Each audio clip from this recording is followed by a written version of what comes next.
Ay, lumaki na agad. Nung ano, bulaklak pa lang yan eh. Gulat kami madam sa inyo. Ay, may talong na! Opo, Pwede nyo nang ulamin to.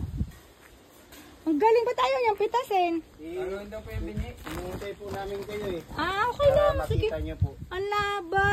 Oh. Ang bilis oh. Madaming bunga yan. Kasi yung sa akin, nagsi-16 ng bunga sa isang ani eh. Dad, may bunga na. Daddy, interesado ako sa ano ko eh. Ang haba na ng talong oh. Ah. Ibababa ko yan din sa ano.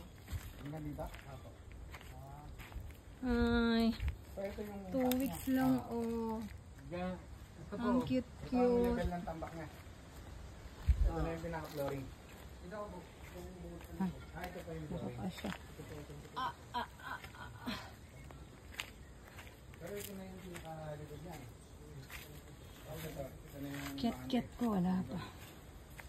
Grabe. Nakakatuwa, may ang laba ng bunga.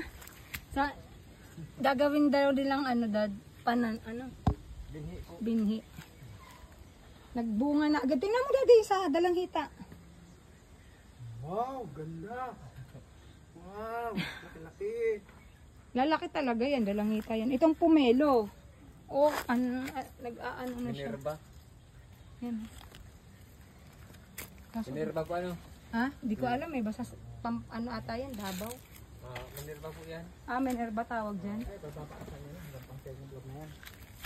Parang kailan lang o tinanim ko. Tapos ayan na. Meron na siya. Lulugtungan po yan.